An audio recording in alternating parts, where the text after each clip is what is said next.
ഇന്ന് big boss ഹൗസിൽ നമ്മുടെ പണിപ്പുര ടാസ്ക് നടന്നുകൊണ്ടിരിക്കുകയാണ്. പക്ഷേ ഇന്നത്തെ പണിപ്പുര ടാസ്ക് കുറച്ച് വെറൈറ്റി ആയിട്ടാണ് ബിഗ് ബോസ് കൊടുത്തിരിക്കുന്നത്. കാരണം ഇവർക്ക് ആകെ ഉള്ളത് 30 സെക്കൻഡാണ്. ഈ 30 സെക്കൻഡിനുള്ളിൽ എല്ലാ ആളുകളും പണിപ്പുരയിൽ കയറി അവരവരുടെ പേര് എഴുതിയിട്ടുള്ള ബോക്സ് എടുത്തിട്ട് തിരിച്ചു വരണം. ആരെങ്കിലും വേറൊരാളുടെ ബോക്സ് എടുത്തിട്ട് വരികയാണെങ്കിൽ അത് തിരിച്ച് റിട്ടേൺ ആകും. അത് നമുക്ക് പണി കൊടുക്കുന്ന കൂട്ടത്തിൽ കൂടില്ല.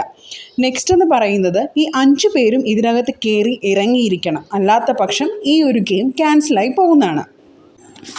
സോ അങ്ങനെ ഓരോരുത്തരായിട്ട് കയറുകയാണ്. ആദ്യം മസ്താനി കയറുന്നു, പിന്നെ സാബുമോൻ കയറുന്നു, പ്രവീൺ കയറുന്നു, പിന്നെ ജിഷൻ കയറുമ്പോൾ ജിഷൻ ലക്ഷ്മിയുടെ പാക്കറ്റാണ് എടുത്തിട്ട് ഇറങ്ങുന്നത്. പിന്നെ കയറുന്നത് നമ്മുടെ ലക്ഷ്മിയാണ്. പക്ഷേ ലക്ഷ്മി ഒന്നും എടുക്കാതെ ആണ് ഇറങ്ങുന്നത്. പിന്നെ അവിടെ വെച്ച് വളരെ കോൺഫ്ലിക്റ്റ് സ്റ്റാർട്ട് ചെയ്യാണ്. ലക്ഷ്മി ഡോർ അടിച്ചപ്പം സ്റ്റെപ്പിൽ നിൽക്കുകയായിരുന്നു, ഗ്രൗണ്ടിലേക്ക് ഇറങ്ങിയിട്ടില്ല. അങ്ങനെ ഹൗസിലുള്ളവരും വൈൽഡ് കാർഡും കൂടെ തമ്മിൽ ചെറിയൊരു പ്രശ്നങ്ങൾ അവിടെ നടക്കുന്നുണ്ട്. അപ്പോൾ അതിൻ്റെ ഇടയ്ക്ക് ബിഗ് ബോസ് അനൗൺസ് ചെയ്യുന്നു, ക്യാപ്റ്റൻ തീരുമാനിക്കുക എന്താണ് നടന്നതെന്നുള്ളത്. അവസാനം ക്യാപ്റ്റൻ നമ്മൾ ബിഗ് ബോസ് കൊടുത്ത ടാസ്ക് ലെറ്റർ വായിച്ചിട്ട് തീരുമാനിക്കുന്നു.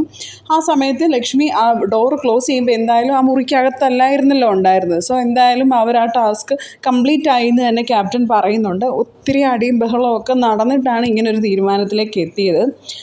പിന്നെ അതിനുശേഷം ലിവിങ് റൂമിലേക്ക് വന്നിരിക്കാൻ പറഞ്ഞപ്പോൾ അവിടെ വന്നപ്പോൾ നമ്മുടെ ആദില പിന്നെയും അനീഷിന് സീറ്റ് കൊടുക്കാതെയായി. പിന്നെ അവർ തമ്മിൽ കുറേ വാക്പോര്. അതിൻ്റെ ഇടയ്ക്ക് ഷാനവാസും അനുവും തമ്മിൽ, ഷാനവാസും മസ്താനിയും തമ്മിൽ, അതിൻ്റെ ഇടയ്ക്ക് ഷാനവാസ് പതിവ് പോലെ തന്നെ അച്ഛനെ വിളിക്കുകയും അവിടെ ആകെപ്പാടെ അടിയും പിടിയും ബഹളവുമായിരുന്നു. സോ ഇന്ന് കുറച്ചുകൂടെ ലൈവ് കുറച്ചുകൂടെ ഇൻട്രസ്റ്റിംഗ് ആയിട്ടാണ് ഫീൽ ചെയ്തത്. സോ നെക്സ്റ്റ് അപ്ഡേറ്റിന് വെയിറ്റ് ചെയ്യും.